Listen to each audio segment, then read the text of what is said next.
What is up, guys? Wrestling Premiere is here. Man, it's been a while since we did something TNA related. I honestly love doing the TNA stuff because it's not overdone on YouTube. There's only other two content creators I watch that usually talk about TNA. Other than that, you see occasional stuff from others. But anyways, I'm here with another one. I'm going to do Bound for Glory 2007 real soon. It's going to come either this week or the next one. Other TNA videos I'm looking to do. AJ Styles' first NWA World Championship reign. That one, I got to watch every single title match. You know, the matches with D'Lo Brown, Jeff Jarrett, all that, in order to get prepared for it. There's like 14 of them, so just give me some time on that. I'm definitely looking forward to making it. With that said, this run, the run that sounds unbelievable, but Jeff Hardy was actually a heel. He was the quote-unquote Antichrist who refused to go for the Swanton. He switched the TNA title design, and in my opinion, was a welcoming decision. Why? Well, Hardy's never been a heel, and it was cool. His character was much darker. It was like a troubled soul, and it just made for some very entertaining stuff. Like, I watched it over again, and I had fun making this video. So how to get to this point? If you watched TNA back in 2010, there was this ridiculous promotion of 10-10-10. Abyss was constantly telling everybody that they were going to reveal themselves on that date. It just so happened to fall on Bound for Glory. I wasn't really watching much TNA back then, here and there. I remember Raw spanked them, but I do remember the storyline. It was supposed to be a huge altering moment in the history of TNA. Anyways, during the TNA World Championship main event between Anderson, Hardy, and Angle, Eric Bischoff interfered with a steel chair in hand. Seemed like he was about to show what he's truly made of, but Hulk Hogan came out. Hogan wasn't expected to appear in storyline, so it's a shocker, and Bischoff made it seem like nothing was going to happen. Jeff Hardy suddenly in the middle of this, and he tries to put a stop, but instead whacks Kurt Angle with the crutch, and this was proven to be a setup. Hardy blasts Anderson as well before hitting the twist of fate, and he was victorious. Dixie Carter's in shock. Fans are throwing trash in the ring. Jarrett and Abyss run in and celebrate. For the first time, Jeff Hardy was a true heel. He had two runs, one with the Brood and that 2003 thing. But anyways, RVD ran in and questioned the whole thing, wanted to know what's up with Jeff, and so he was blasted with the belt. A lot of people compare this to the whole Bash at the Beach 1996 thing with Hulk Hogan and the NWO. And you know, TNA likes doing stuff from the past. But anyways, Bischoff and storyline had some huge plans. He had managed to con Dixie Carter into signing a contract that gave him control of TNA, and those five would be collectively known as Immortal. Not only that, but Fortune also formed a partnership with a faction. And when Hardy came out the following week, he received a loud "You sold out" chant in response saying he sold in. Popularity to him was nothing. Suddenly, he blamed the fans for his misfortune. You know, every time he destroyed himself for the fans, he received herniated discs, all kinds of injuries, and he said that Immortal's here to stay and will live forever. RVD, meanwhile, finally addressed what went down later that night, and he called the new champion out to fight.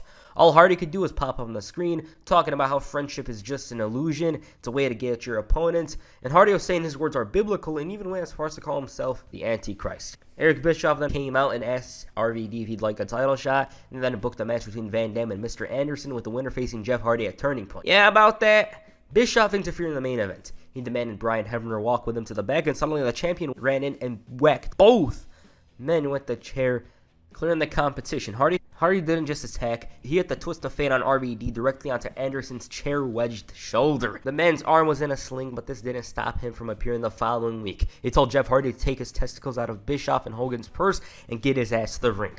Rob Van Dam instead entered that challenge, not Jeff Hardy, and talked about how he never lost his title.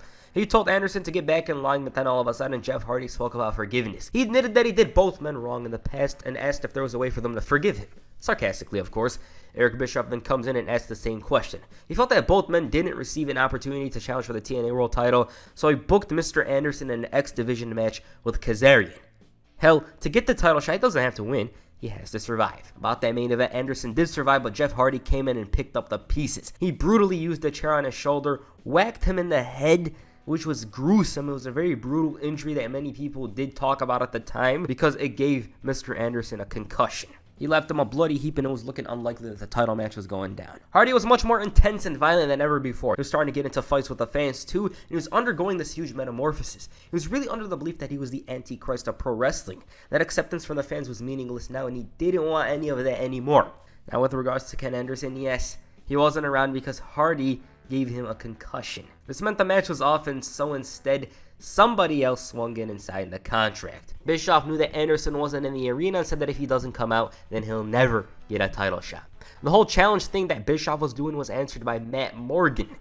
Yep, Matt Morgan was going to make a sudden face turn. He booted him in the face before pinning him and signing the contract. Now, with regards to the match, it's not something you'll go out of your way to watch, but it's not bad.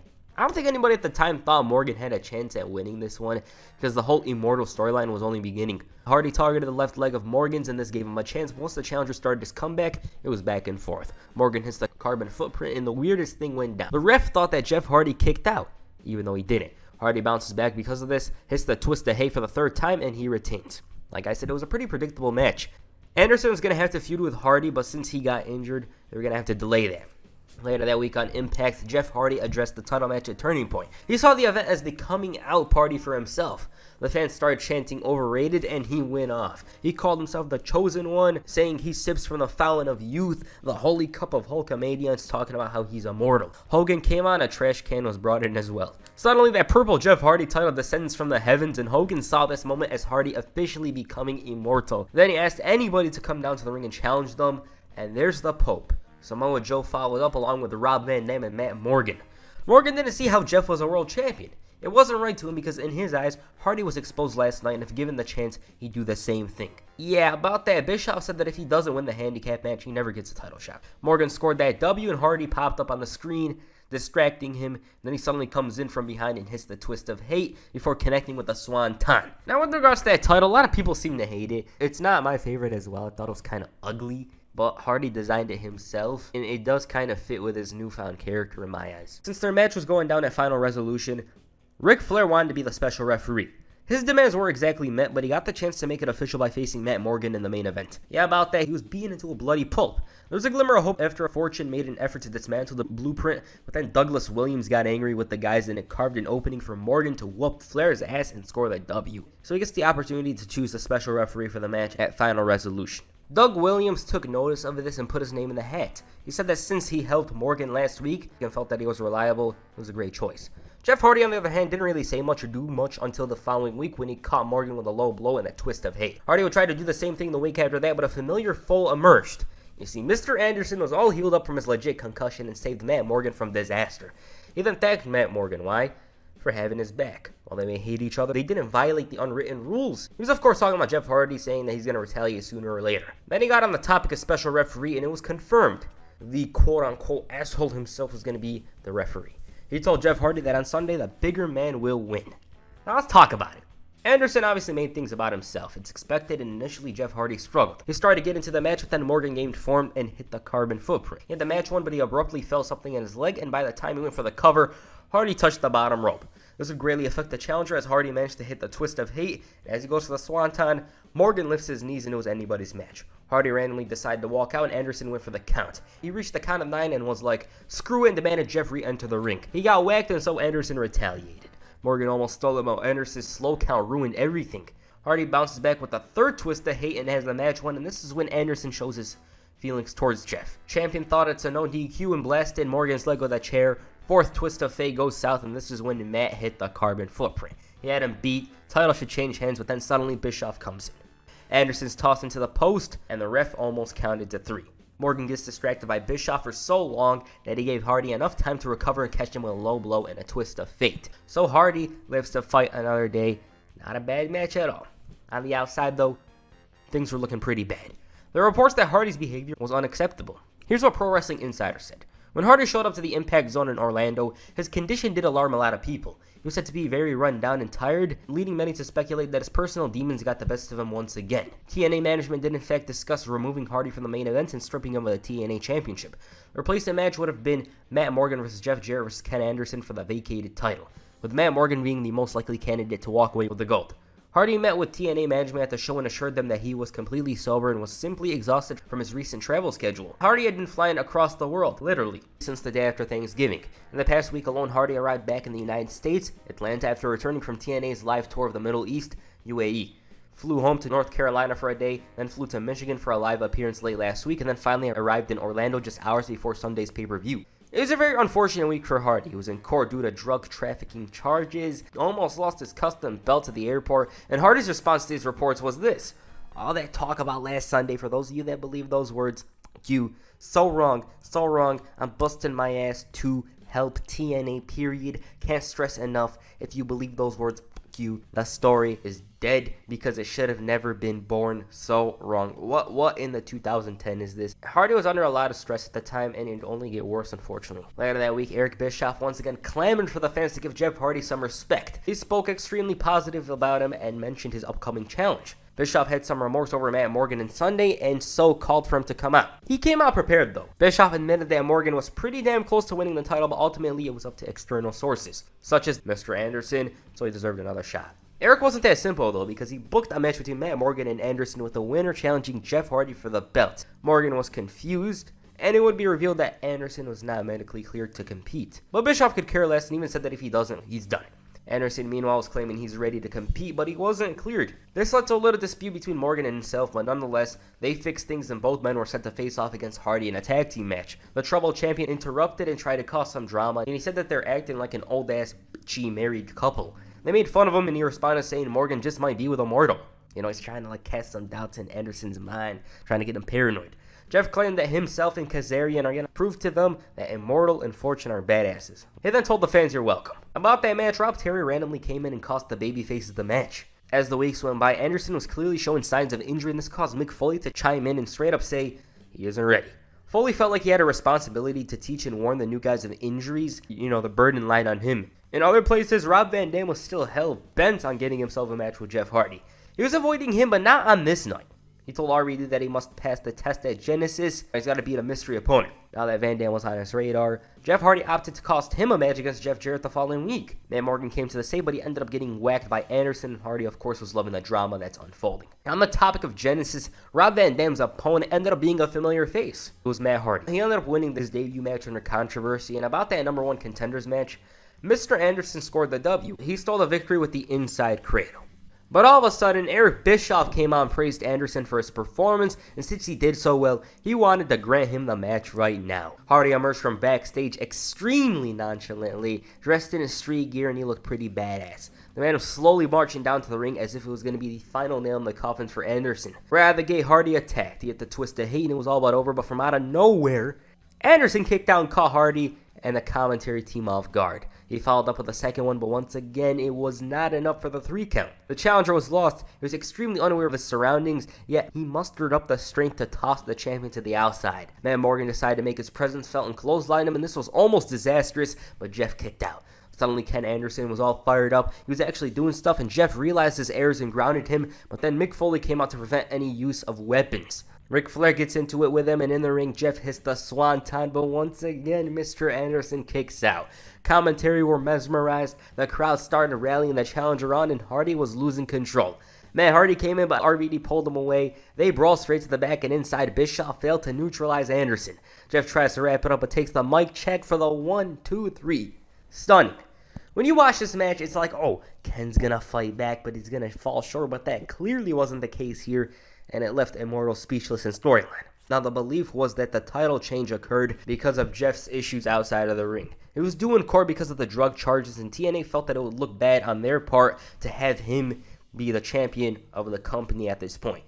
Also, he was apparently set to plead guilty. Back on the topic of Mr. Anderson, he said that he could stick a crayon up his ass, move around, and draw a better picture than this TNA belt. He had this memorable promo where he trashed WWE, mocked Triple H, and talked about how restricted he was there. Eric Bischoff interrupted and announced that Ken's defending the title on February 3rd against Jeff Hardy. The ex-champion finally popped up and said that the family's made a mistake, but soon enough, it'll be back.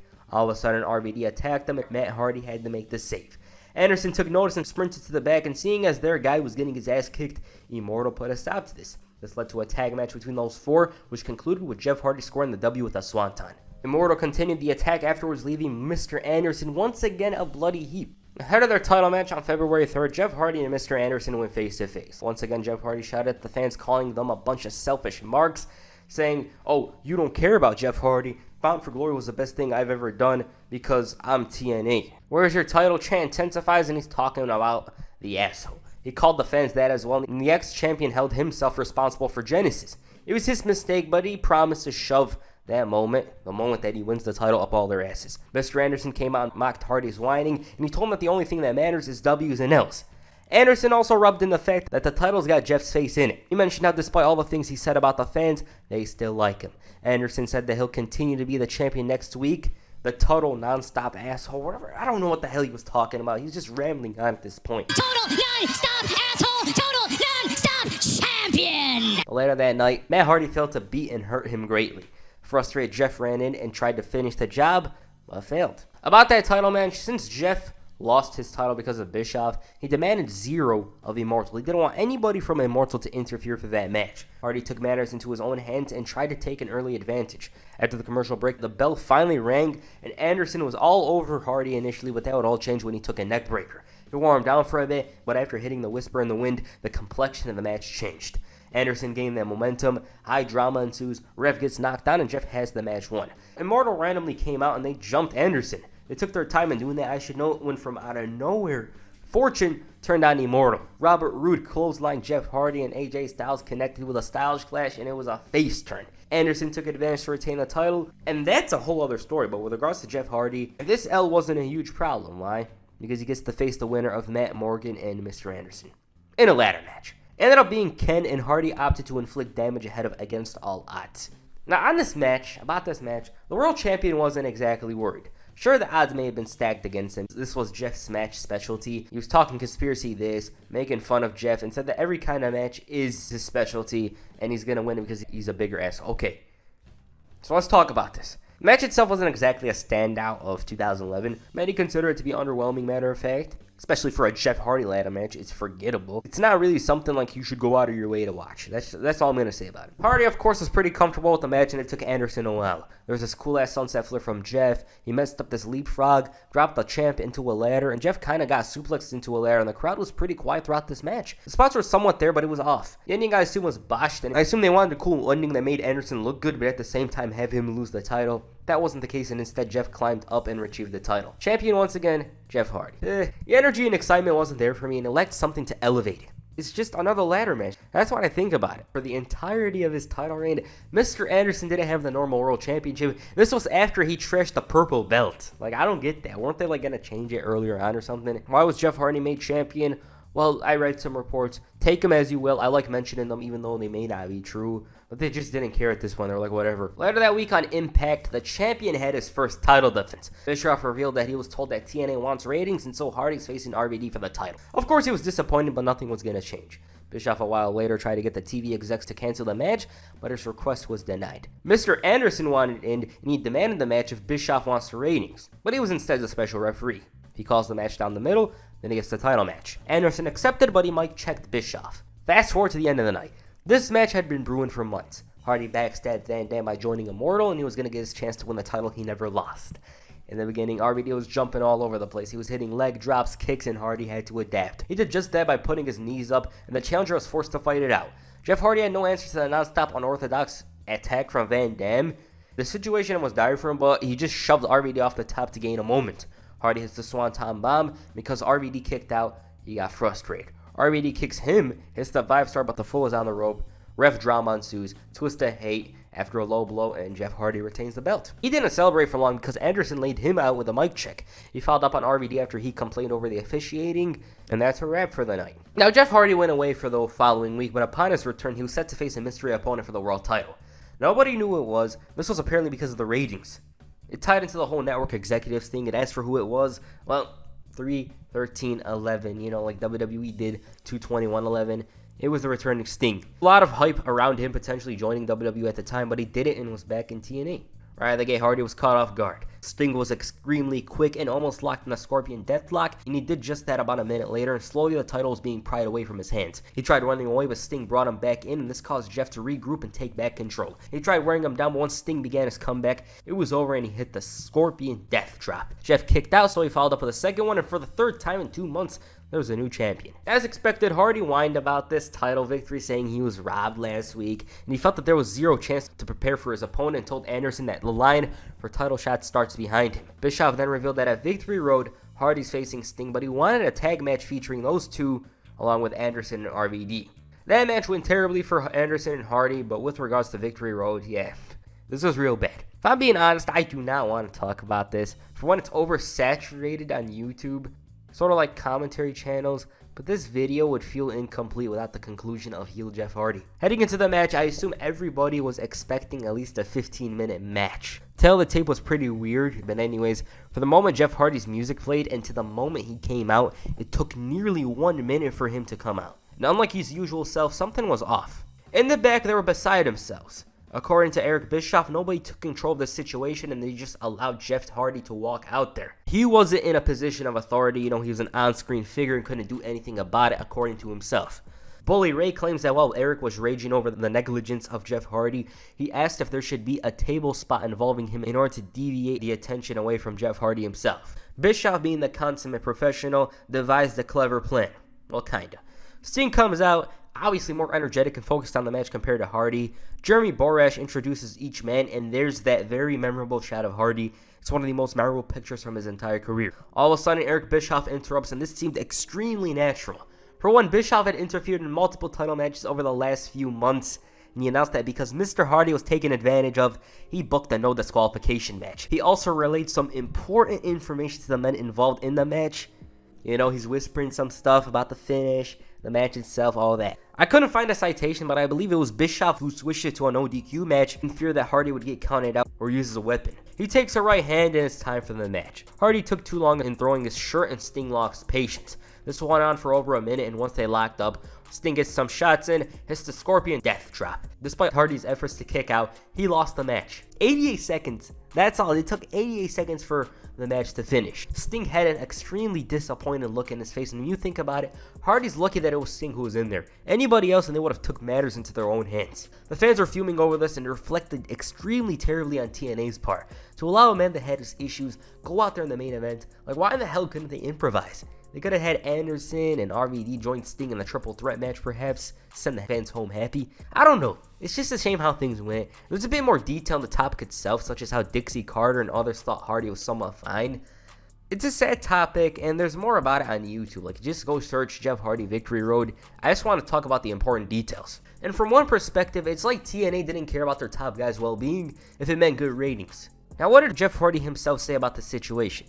Here's what he said, quote unquote. I was too fucked up to even try to get through the match. You see yourself on video, not knowing how bad you were, it's embarrassing. It's terrifying watching yourself. Me seeing myself in that shape devastated me, and it was a huge letdown for the fans. Everything that was bad in me pretty much died that night. Thank God they didn't fire me that night. After Victory Road, that was a huge eye-opener. I had a huge decision. I had the chance to do a 120-day outpatient rehab. It was good for me and it saved me. Later that week on Impact, Sting spoke about how unfortunate it was to see Jeff Hardy in the state that he was, and he asked Hogan, how does it feel to destroy somebody else's career? Also, I should note that he tossed the purple Jeff Hardy belt in favor of the true World Championship. Hogan said that it was Jeff Hardy who let down Immortal, and even said that on his best day, Hardy couldn't live in Hogan's shadow. It was his own fault, and what this meant was Jeff Hardy was out of Immortal, and thus the heel run has come to a close. He went away for a while, and by the time the charismatic Enigma returned, he was a babyface and was seeking forgiveness. I made a video on that storyline, here it is, but with that said, heel Jeff Hardy was unique. I love the character himself. He's a demented soul who seemed to realize that hurting himself for the fans' pleasure got him nowhere. At the same time, he started turning into an opportunistic, greedy person. The run itself was pretty entertaining in my opinion. I heard some people say they don't like it. This is just my opinion.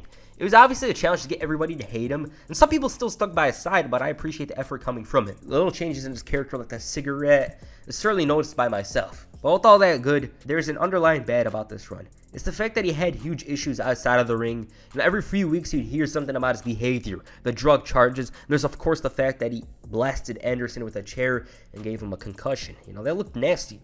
And that's the problem with this run. Whenever you talk about heel Jeff Hardy, one way or another, the conversation always ends up with Victory Road 2011. No matter what you say about this run, it always ends up with that. And that's a damn shame. It's a damn shame how things went. It was a terrible, terrible, terrible night for TNA as well as Jeff Hardy. What you guys think of Jeff Hardy's heel run? Please comment down below. And that's it for his video. Make sure you hit the twist to hate on the like button and perhaps the swanton on the subscribe button. Peace. I'm out.